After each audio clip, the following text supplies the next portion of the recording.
தஞ்சாவூருக்கு பக்கத்தில் உள்ள கண்டியூரில் புதன்கிழமை சாயந்தரம் தீ விபத்து ஏற்பட்டது நம்ம எல்லாருக்குமே நல்லா தெரியும். கண்டியூரில் நிகழ்ந்த தீ விபத்தை பார்ப்பதற்காக ஏராளமான பொதுமக்கள் வந்து சென்று கொண்டிருந்த நேரத்தில் திடீரென ஒரு தகவல் வந்துச்சு. அதாவது கண்டியூருக்கும் பக்கத்தில் இருக்கக்கூடிய ஒரு இன்னொரு பகுதியில் தீ விபத்து ஏற்பட்டதாக தகவல் வந்துச்சு. அதை அடுத்து அந்த பகுதிக்கு அனைவரும் விரைந்து சென்றாங்க. தீ விபத்து ஏற்பட்ட சிறிய நேரத்திலேயே தீயணைப்பு துறையினர் வந்துட்டாங்க.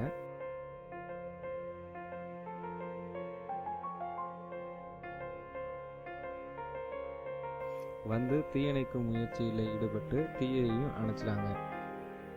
ஆனால் இங்கே நடந்தது என்னன்னா, நெருப்பே யாரும் பற்ற வைக்கல, இங்கே கேஸும் எரியலை, அடுப்பும் எரியலை. ஆனால் தீ விபத்து எப்படி ஏற்பட்டதுங்கிறது மட்டும் மர்மமாக இருக்குது.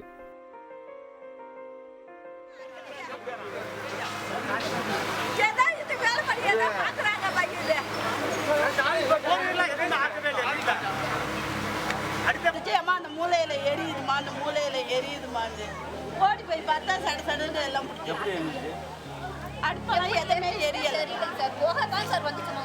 அடுப்பெல்லாம் எதுவுமே பார்க்கல. அடுப்பு முடிச்சு விட்டாங்க சார். நான் தான் சார் பார்த்தேன். அடுப்பு பக்கம் பற்றி இருந்தாலும் அடுப்பு எரிஞ்சிச்சு பற்றிக்கிச்சுன்னு சொல்லலாம். இது அடுப்பு பக்கம் இல்லை, அடுப்பு இந்த பக்கம் இருக்கு, இந்த பக்கம் மூலையில பற்றி எப்படிங்கிறது தான் தெரியல.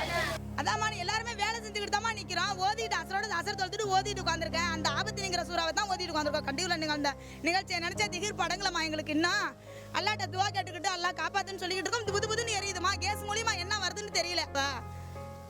அல்லா தம்மா லேசாக்குன்னு, அல்லா தம்மா லேசாக்கி கொடுக்கணும் எங்களுக்கு. அல்லா எங்களை 7 எழுதி மக்களை காப்பாத்த. அல்லா அவனுடைய சபர்த்தனத்தை கொடுறா. அல்லா எங்களுக்கு நேற்று சாயங்காலம் நினைச்சு பட்டிருக்க. இப்ப ஏமா எரிச்சு கொடுத்துக்க அப்படிலாம் செய்துங்க.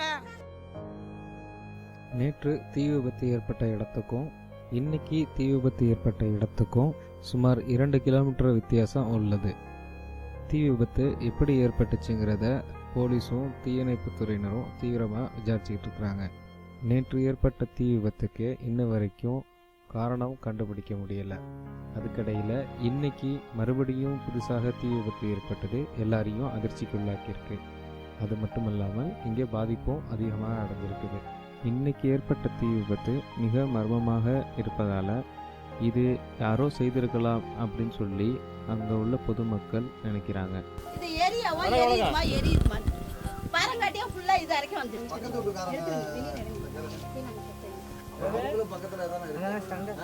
அவங்க ஆப்பி தான் பார்த்து சொல்லியிருக்கா எரியுதுமாண்டு. அவங்களுக்கும் போயிரும்ல எல்லாமே. அதனால அந்த புள்ள பார்த்துட்டு சொல்லியிருக்கு அவங்க அம்மாட்ட. அது மட்டும் இல்லாமல் போலீஸாரும் அந்த கோணத்தில் தான் விசாரணை செய்து கொண்டிருக்காங்க. நேற்று கண்டியூரில் ஏற்பட்ட தீ விபத்துக்கு மின்சார கசிவு அல்லது கேஸ் சிலிண்டர் கசிவு என்று பல காரணங்கள் சொல்லப்பட்டு வருது. இதில் உண்மையான தகவல் என்னன்னு இன்ன வரைக்கும் உறுதியாக சொல்ல முடியல. இதுக்கிடையில் இன்றைக்கும் தீ விபத்து ஏற்பட்டதுனால மீண்டும் பல சந்தேகங்கள் எழுந்துள்ளது. ஒரு சிலர் யாரேனும் ஒயிட் பாஸ்பரஸை பரப்பியிருப்பார்களோ என்ற கருத்தும் மக்களிடையிலே பேசப்பட்டு வருது. இதில் உண்மை நிலவரம் என்னங்கிறது இன்ன வரைக்கும் யாருக்கும் தெரியப்படலை.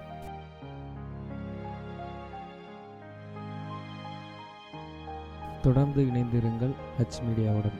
அஸ்ஸலாமு அலைக்கும் வரஹ்மத்துல்லாஹி தஆலா.